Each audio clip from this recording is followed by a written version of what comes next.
J'ai supprimé Instagram complètement, totalement, de A à Z. Et d'ailleurs, j'ai pas supprimé que Instagram. J'ai également supprimé et unfollow les centaines et les centaines et les centaines de personnes que je suivais et que j'avais accumulées dans mes centres d'intérêt depuis des années, depuis probablement 2013, année où j'ai installé cette application.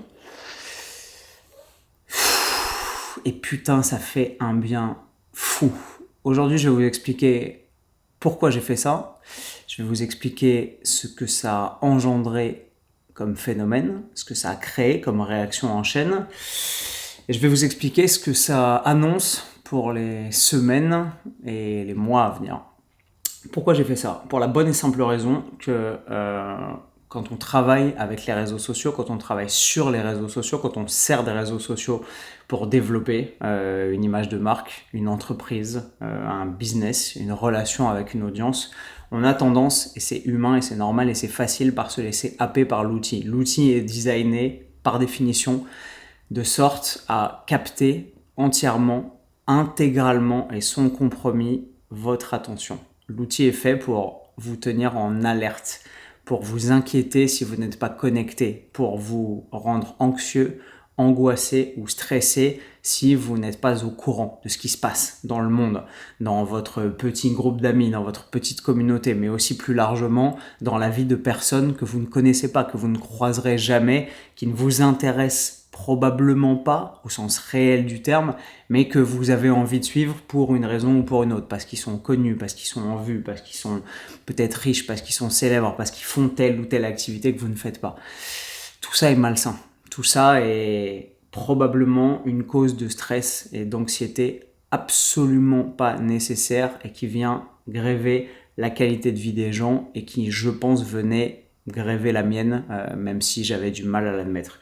On a tendance, et c'est facile quand on est créateur de contenu, à se reposer sur l'outil en se disant « Ouais, ok, j'utilise Instagram 3 heures par jour, mais bon, je suis créateur de contenu, c'est mon métier. » Ok.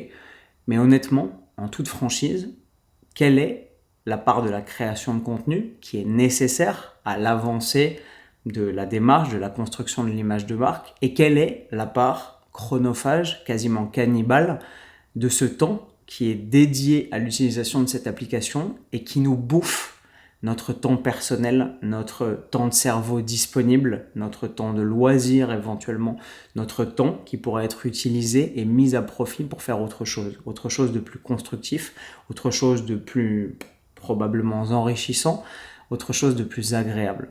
Ce temps, je pense qu'il est important et qu'à chaque fois, dans le nombre d'heures qui est déclaré comme utilisé spécifiquement sur l'application, se cache une partie de temps qui n'a pas lieu d'être, qui n'est pas nécessaire et qui n'est pas là pour nous rendre plus heureux, plus efficaces ou plus humains ou plus productifs, qui est simplement là pour témoigner d'un stress, d'une espèce de perte de temps mécanique où on est comme des robots animés par un réflexe quasi pavlovien de rafraîchir l'appli, d'aller cliquer dessus pour voir ce qui se passe. Vous savez, dans chaque petit moment où on est un peu off, un peu en attente, quand vous attendez pour traverser le feu, que le feu est rouge, qu'il y a un tout petit peu de circulation, que vous dites ouais, je vais pas traverser le passage piéton maintenant, je vais attendre que ça passe au vert.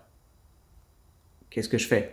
Je vais mettre la main dans ma poche et je vais ouvrir Instagram, systématiquement. Quand vous arrivez à la poste et que vous voyez qu'il y a 15 minutes d'attente devant vous, qu'est-ce que vous faites? Vous n'allez pas prendre un bouquin parce qu'il y a du bruit, vous n'avez pas forcément de bouquin sur vous, vous n'allez pas écrire un mail, vous n'allez pas appeler un proche, non.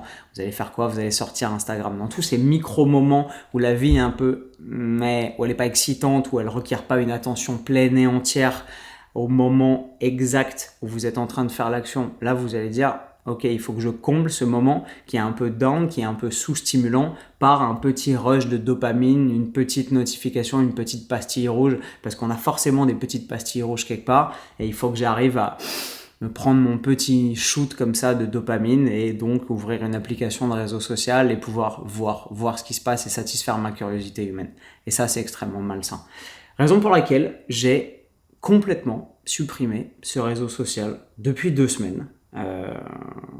Ça, c'est la raison. Et je m'en porte extrêmement bien. Ce que ça a créé comme réaction en chaîne, primo, Du côté des gens qui me suivaient, pour les mauvaises raisons, très probablement, et tant pis pour eux, ça a créé le fait que, alors non pas que je supprime l'appli, parce que ça tout le monde s'en fout, mais que j'arrête de suivre certaines personnes qui basent très probablement leur following et leurs interactions sociales sur ces réseaux sur l'ego, et utilisent très certainement des logiciels ou des applications qui leur disent qui fait quoi et qui s'abonnent à eux et qui se désabonnent de leur contenu et qui arrêtent de liker leurs publications et de manger leur merde tout simplement. Ces personnes se sont désabonnées de moi instantanément et parfois de ma copine par ricochet en se disant probablement dans leur fort intérieur ah ouais le mec ne suit même plus, ok bah je me désabonne. Alors que la blague, c'est que ma mère, mon frère, et mes sœurs, qui m'aiment pour ce que je suis, pour la personne que je suis, et pas parce que je les follow ou parce que je les like, ne se sont pas désabonnés de mon Instagram. Ils ont peut-être même pas remarqué que je m'étais désabonné d'eux, que j'avais supprimé l'ensemble des gens que je suivais, parce qu'ils s'en foutent et que c'est pas les applications de réseaux sociaux qui font leur bonheur. Mais les gens qui me suivaient pour ces mauvaises raisons, pour une espèce de flatterie d'ego et d'échange de bons procédés sur les réseaux, se sont dit « Ah, il me follow même plus, ok, bah ça vaut même plus le coup que je le follow ». Et se sont désabonnés de moi, ce qui est très drôle. Show me who you are. Et donc, la première réaction en chaîne, c'est que j'ai vu directement les gens qui me suivaient vraiment parce qu'ils appréciaient mon contenu et qu'ils appréciaient de me suivre au quotidien et qu'ils aimaient le fait que je publie des choses qui les inspiraient ou qui leur plaisaient ou qui les divertissaient ou qui les rafraîchissaient probablement. Et qui en fait ne me suivaient pas pour ces raisons-là, mais me suivaient simplement pour se mettre en valeur, pour être suivi par quelqu'un qui était plus suivi qu'eux, ou qui était plus en vue, ou plus connu, ou plus suivi, je sais pas. Ces gens-là se sont désabonnés instantanément et m'ont montré leur vrai visage très vite. Quand je dis très vite, c'est littéralement dans l'heure ou dans la soirée. Et c'était extrêmement enrichissant et ça m'a donné des informations extrêmement utiles sur la façon de fonctionner de certaines personnes que je soupçonnais plus ou moins et qui là se sont révélées au grand jour. Et ça c'était assez drôle. Le deuxième effet, c'est que ça m'a intégralement, par ricochet, libéré de toute culpabilité de me concentrer sur ma productivité et ma création de contenu et pas sur ces espèces de fausses relations, de faux semblants de « Ah, je te suis parce qu'on s'est rencontré une fois dans une soirée en boîte et que peut-être tu pourras me servir parce que t'es un pote d'un pote et que t'as des bonnes relations. » Et non, j'en ai marre de suivre les gens pour ce genre de raisons et j'utilise les réseaux pour être productif, pour produire du contenu, qui est la raison pour laquelle je pense être utile aux gens que je ne connais pas à mes amis, pas à ma famille, pas à mes relations directes, mais les gens qui ne verront que mes productions digitales et pourront éventuellement améliorer leur vie grâce à ça et améliorer leur alimentation, leur entraînement, leur mode de vie, leur sexualité, leur hygiène de sommeil, etc. Ça, je le fais en produisant du contenu. Hier, on est venu me voir à la salle et un mec m'a dit, deux mecs d'ailleurs, deux jeunes Renois hyper cool qui m'ont dit « Putain, j'ai vu ta vidéo la dernière fois sur la fenêtre anabolique et l'apport en protéines, c'était vraiment très cool. Franchement, merci beaucoup, t'es une super inspiration et tout. D'ailleurs, je suis un abonné. » Et j'ai regardé l'autre, et l'autre s'est senti un peu bête, probablement, parce qu'il devait ou pas savoir qui j'étais, ou pas être abonné à ma chaîne, et c'est bien, et on s'en fout. Et lui m'a dit, moi pas, mais je vais aller voir. Et j'ai trouvé ça hyper mignon et hyper drôle, ils étaient assez jeunes. Et en fait, c'est ça le but. Les gens viennent pas me voir parce que je suis abonné à eux, les gens viennent pas me voir parce que j'ai passé 7 heures par jour sur Instagram. Ils viennent me voir parce que j'ai produit du contenu qui les touche et qui les inspire. Et c'est ça la marque que j'ai envie de laisser dans notre société et dans le monde. Et c'est cet impact-là que j'ai envie de créer. Pas le fait que je passe X heures par jour sur une application. Pas le fait que je sois abonné à 600 personnes avec qui j'ai des espèces de relations complètement factices et digitales sur les réseaux sociaux. Ça, c'est absolument pas intéressant pour ma production de contenu. Et en fait, le fait de constater que des gens pouvaient se désabonner simplement poussés par leur ego parce qu'ils avaient été piqué dans leur orgueil de voir que je m'étais désabonné d'eux, m'a libéré directement de cette culpabilité et je me suis dit, ok, je ne dois plus rien à personne, j'emmerde tout le monde, je follow les gens que j'ai envie de follow. Si j'ai envie de follow 0 personne, de passer 14 minutes sur Instagram par jour simplement pour produire la substantifique moelle du contenu qui est utile à la marche du monde, à ma société, à mon audience, à mes abonnés, aux gens qui me suivent et basta, et ben c'est ce que je vais faire. Et ça, c'était magnifique. Deuxième réaction en chaîne. Le troisième effet, évidemment, c'est que mon watch time et mon temps passé sur les réseaux a diminué drastiquement. J'ai pas les chiffres en tête parce qu'il est 10h du matin et que j'ai pas spécialement envie d'attraper mon portable tout de suite et que j'avais envie de créer et de me concentrer sur ce que je fais le mieux, produire du contenu utile. Et c'est ce que j'ai fait ce matin. Je me suis levé, j'ai allumé ma caméra directement. J'ai pas touché mon portable, je suis pas allé consulter les réseaux sociaux, aux toilettes, dans mon lit, dans ma salle de bain, en me brossant les dents. Non. Le troisième effet, c'est que j'arrive à me concentrer sur ce qu'il y a de plus important en virant cette espèce de bruit constant, cette espèce de matière informe qui s'immisce partout et qui, sans que vous vous en aperceviez, finit par vous suivre littéralement dans votre lit avant de vous lever ou avant de vous endormir, aux toilettes, dans les moments les plus intimes potentiellement et les moments où les réseaux sociaux et la vie des autres n'a rien à foutre dans votre vie à vous. Et j'arrive à me concentrer, et c'est ce qui s'est passé pendant les 2 dernières semaines, infiniment mieux sur ce qui fait les aspects les plus importants de ma vie, mon travail, ma famille, ma relation avec ma copine, les choses qui demandent du temps, de l'investissement émotionnel et du travail sont beaucoup moins pénibles, beaucoup moins fastidieuses et sont menées avec d'autant plus de productivité et d'efficacité que je n'ai pas cette distraction constante de devoir aller voir ce qui se passe dans la vie des autres, de devoir aller savoir ce qu'un tel fait, qui couche avec qui est à quel hôtel à Ibiza en ce moment, etc. Tous ces trucs dont on se fout et qui ne sont là que pour divertir l'esprit, H24, et au sens littéral du terme, c'est-à-dire attirer l'esprit vers quelque chose d'autre, quelque chose de potentiellement plus productif, plus enrichissant et plus important, qui est par définition mon travail et ma propre vie. Alors là, on a la dichotomie entre travail et loisir, mais on a aussi la dichotomie entre vrai loisir et loisir factice et divertissement numérique en carton. Pendant ces 2 semaines, j'ai voyagé. Je suis allé passer 4 jours absolument magnifiques à Amsterdam avec ma meuf. J'ai été infiniment plus disponible émotionnellement, psychologiquement, sentimentalement, mais aussi humainement dans l'ensemble de mes rapports humains avec les gens que j'ai croisés, grâce au fait que j'étais pas scotché littéralement à mon portable et sur les réseaux sociaux. Et ça, c'est magnifique. Je me rappelle d'absolument toutes les étapes, enfin pas toutes, vous le verrez parce qu'on vous a filmé une vidéo YouTube, mais pratiquement toutes les étapes de ce magnifique voyage à Amsterdam. Et je peux dire, en mon âme et conscience, que j'en ai profité à 110% parce que j'étais pleinement présent à tous les moments, à tous les instants et à toutes les expériences que j'ai pu vivre. Je me suis rendu compte d'un truc, c'est que même si j'avais l'impression d'interagir de la même façon avant de faire cette pause des réseaux et de supprimer totalement Instagram que maintenant, je sens que maintenant je ressens davantage de choses et que mon intuition vis-à-vis des situations et des gens me parle davantage et me trompe moins. Pourquoi ? Pour la bonne et simple raison que je suis plus disponible et attentif, littéralement, sensoriellement, à tout ce qui se passe parce qu'une partie de mon attention et de mon cerveau n'est pas happée par cette saloperie. Je me suis rendu compte, par exemple, en arrivant dans le Airbnb, que le mec qui nous recevait, l'hôte, aussi affable et gentil soit-il, avait probablement envie de sauter ma meuf. Que si j'allais faire les courses et que je les laissais tous les deux, il allait devenir un peu bizarre, il allait faire un peu quelques sous-entendus. Et avant, j'aurais pu me dire, oh, c'est de la parano et j'aurais été en train de regarder les posts. Et quand il est sorti, j'ai regardé ma meuf et je lui ai dit, on est d'accord, tu lui plais, il y a un truc pas net. Et elle m'a dit, oui. On est d'accord. Et c'est tout simple, mais c'est probablement quelque chose que j'aurais pas noté ou que j'aurais pas vu avant et que là j'ai vu en une demi-seconde. Je me suis retrouvé à Amsterdam à un moment dans une situation un peu dangereuse, dans un coin un peu tard, etc.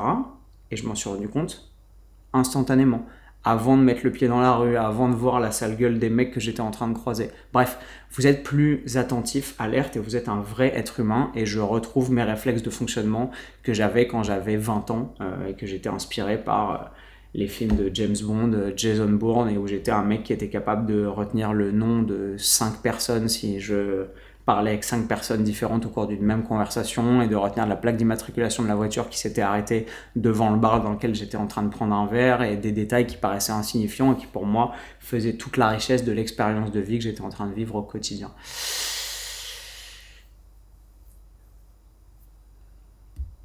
Qu'est-ce que ça va générer comme conséquence sur le très long terme? La première conséquence, c'est que je pense que je vais reprendre Instagram à un moment donné, peut-être demain, parce qu'Instagram est un phénoménal moyen de pouvoir me connecter à chaud extrêmement rapidement et de façon quasi instantanée avec ma communauté, contrairement à YouTube qui demande de passer par l'intermédiaire d'une caméra, d'un téléphone, mais on n'est plus en 2013, par l'intermédiaire d'un logiciel de montage, par l'intermédiaire de l'utilisation d'une carte mémoire, de la publication d'une vidéo, de l'hébergement, de l'utilisation d'une connexion internet efficace, etc. C'est très complexe et c'est un process qui demande beaucoup plus de travail et donc un délai beaucoup plus long et qui ne permet pas d'avoir par définition la même qualité de relation directe. C'est un avantage, ça oblige à réfléchir, à structurer son propos, à structurer ses pensées, même si c'est pas ce que font le commun des mortels sur YouTube malheureusement, mais ça oblige à anticiper un peu la création de contenu, à produire des miniatures, à réfléchir à des titres, bref, à organiser sa pensée. L'inconvénient, c'est que ça ne permet pas de faire des annonces à chaud. Par exemple, demain, vous aurez une période de solde exceptionnelle sur le site de Gymshark à l'occasion de la rentrée. Vous aurez moins 20% sur quasi l'intégralité du site français. Donc si ça vous intéresse de choper des looks Gymshark au meilleur prix, le lien sera juste en dessous dans la description. Ça, je peux le faire dans une vidéo YouTube si j'anticipe de vous en parler et que je publie cette vidéo au bon moment, ou ce podcast, s'il est question d'un podcast, au bon moment. Sur Instagram, je peux le faire à l'instant T. Je me réveille demain, j'ai oublié de le faire, ou je sais qu'il faut que je vous mette une piqûre de rappel sur un événement important, sur le combat de mon pote Hugo Mikalev qui aura lieu le 10 septembre, etc. Je peux faire une story en 15 secondes et vous dire « Ah, au fait, un de mes potes combat à Roland-Garros, je vous mets le lien ici en swipe up, allez cliquer dessus. » Et boum, j'ai une relation extrêmement directe, extrêmement rapide avec mon audience et je peux arriver à introduire dans cette relation des éléments d'instantanéité qui font que la relation est extrêmement vivante et extrêmement interactive. Ça, c'est le gros avantage d'Instagram, mais c'est beaucoup moins facile et beaucoup moins possible sur YouTube. Pour cette raison, je pense que je vais conserver Instagram parce qu'il faut utiliser les outils pour ce qu'ils sont. C'est pas parce qu'on peut se taper sur les doigts avec un marteau qu'il faut jeter tous les marteaux de la terre et ne plus jamais utiliser de marteau. Il faut simplement prendre du recul par rapport à l'utilisation de ces outils. Donc je pense que je vais réutiliser et retélécharger Instagram parce que j'ai complètement supprimé l'application pour ne pas être tenté et surtout pour marquer une vraie cassure dans mes habitudes parce que dans les 3 premiers jours où j'ai fait ça, je me rendais compte que j'allais instinctivement saisir mon portable et que mon pouce allait faire le trajet au sein des applis et des dossiers pour retrouver l'application Instagram et aller chercher du plaisir et de la distraction et que c'était extrêmement inquiétant comme comportement. Donc j'ai viré tout ça. Je pense qu'à un stade, je vais le remettre, mais je vais l'utiliser avec beaucoup plus de recul.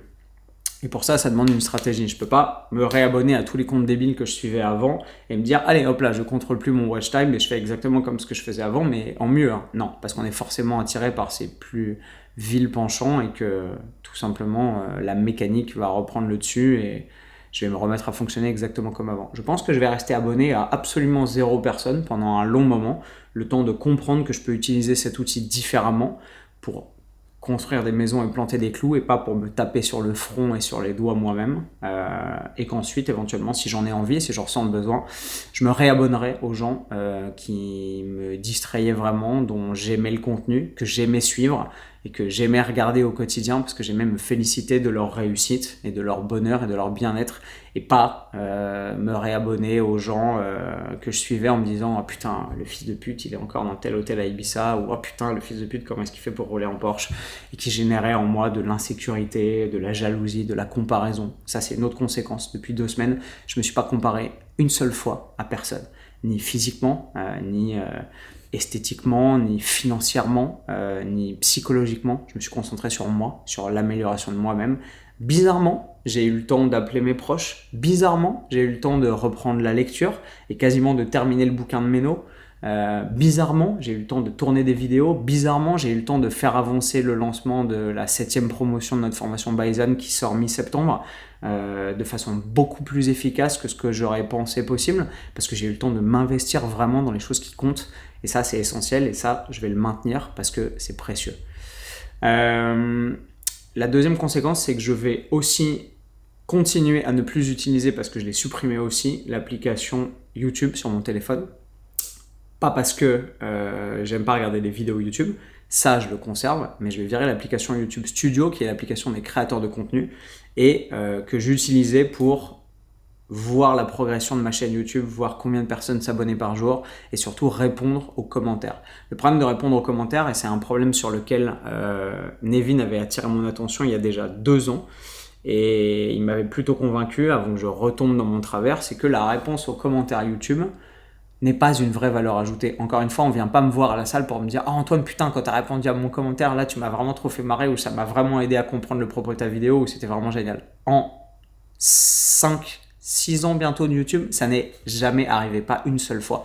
En revanche, on vient me voir parce que j'ai présenté le parallèle du métabolisme de base entre une Ferrari et une 2 chevaux dans une vidéo de façon tellement pédagogue et limpide que les gens ont enfin compris la réalité de la dépense énergétique.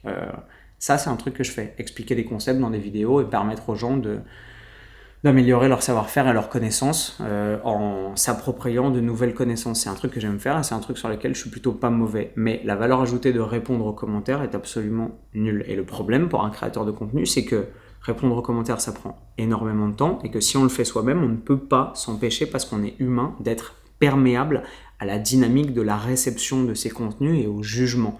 On peut se dire « Ah, j'y réponds pas, je vais juste les lire ». Vous allez les lire et forcément vous allez être impacté.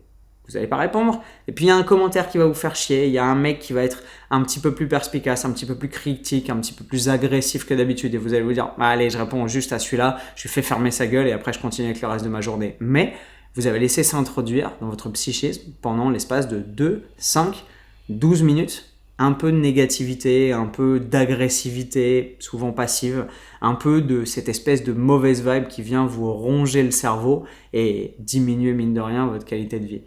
Vous pouvez vous dire, bon, je réponds qu'à celui-là et après j'arrête et vous allez lire tous les autres et vous allez avoir envie de répondre à certains autres. Vous pouvez vous dire, je réponds à aucun et en fait vous allez complètement vous laisser imprégner par cette dynamique de j'ai vu ta vidéo mais je pense que ça c'est de la merde et que t'es un gros con et que t'as un physique pourri.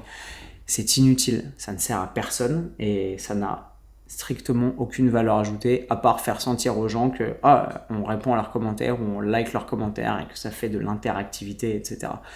La blague, c'est que le raisonnement derrière le fait de répondre à tous les contenus et à tous les commentaires que me soutiennent certains créateurs de contenu et certains amis ne s'est pas vérifié. Par exemple, dans ces 2 dernières semaines, j'ai des potes qui m'ont écrit pour me dire « Gros, je sais pas comment c'est possible, tu n'as rien posté, tu n'as pas été là pendant 2 semaines, et pourtant tu as gagné 200 abonnés sur Instagram. » Génial, c'est bien la preuve que le FOMO, le Fear of Missing Out, la peur de manquer, de ne pas être là pour alimenter l'algorithme et être là tous les jours et poster tous les jours à la même heure pour que l'algorithme d'Instagram se souvienne de vous et vous référence de façon préférentielle par rapport aux autres, n'a aucun sens. Donc j'ai transformé, et ça c'est une conséquence que je vais garder sur le très long terme, cette peur de manquer, cette fear of missing out, par une joy of missing out et un plaisir de ne pas savoir ce qui se passe dans la vie de tel ou tel mannequin, de telle ou telle star de la télé-réalité, de tel ou tel sportif de haut niveau. C'est bien, chacun sa vie, ils vivent la leur. Tous les jours il y a des gens qui meurent dans des catastrophes climatiques, naturelles, dans des attentats. Il y a des choses beaucoup plus importantes que savoir quelle est la marque de la nouvelle voiture qu'a acheté machin ou à quelle espèce d'événement mondain ou festival du film va se rendre machin truc. On s'en bat les couilles. Et ça, c'est un truc qui va rester dans ma vie grâce au fait que je vais supprimer ces applications ou peut-être les réintroduire et les utiliser avec parcimonie et amélioration. Voilà mes soldats, j'espère que ces pensées vous ont ouvert les yeux, vous ont permis de prendre un peu de recul, vous ont enrichi, intéressé ou diverti. Elles n'avaient que ce but et ça n'est ici que leur objectif premier. C'est ma réflexion, c'est ma vie, c'est les choix que j'ai décidé de prendre et la vie que j'ai décidé de mener et même si j'apprécie énormément ce qui se passe sur les réseaux sociaux quand on échange ensemble, quand je vous crée du contenu et quand je vous le partage. Il est capital pour moi de comprendre et de continuer à appliquer cette dynamique selon laquelle on n'a qu'une vie, une seule, elle passe à toute vitesse et le but du jeu n'est pas de se la laisser bouffer par des gadgets conçus justement pour vous la bouffer et de passer 3, 4, 5, 6, 7 heures par jour sur une application qui n'existait pas il y a 8 ans et qui ne vous rend pas, si vous vous posez la question de façon parfaitement honnête, plus heureux. Je vous aime. Prenez soin de vous.